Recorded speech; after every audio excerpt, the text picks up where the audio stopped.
So this is from 18... In an old book once sheathed in buffalo skin, Randy Ranville finds answers to that eternal question, who am I? A genealogist, he helps people find out if they're part of an historic Canadian community, the Métis, descendants of mixed marriages 2 centuries ago between fur traders and First Nations women. I'm proud to say that we are very distinct people. Our music is different from others. Our dance is different from others. Our clothes, our beadwork, everything was, the Métis became known as. That identity was firmly established in the late 19th century in 2 uprisings led by Louis Riel, a Métis leader. He was executed by the colonial government of the day. Vilified and hanged as a traitor in the 19th century, Louis Riel is now a Canadian hero, buried in sacred ground. That's the type of transition that today's Métis community is embracing.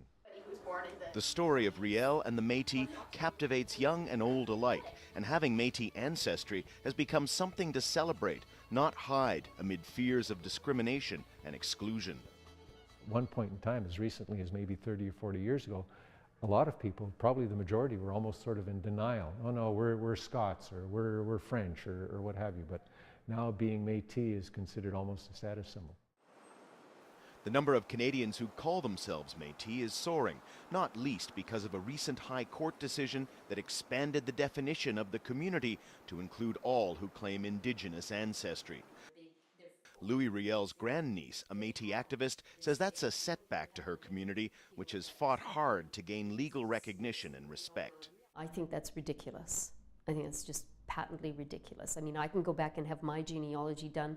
I have Polish ancestors and French ancestors. That doesn't mean that I can go back to Normandy and say I have rights there. From historic skirmishes against colonial armies to today's battles in the courts, the Métis are asserting themselves, sure that their culture and identity belong firmly in the mainstream of Canadian society. Daniel Lack, Al Jazeera, Winnipeg.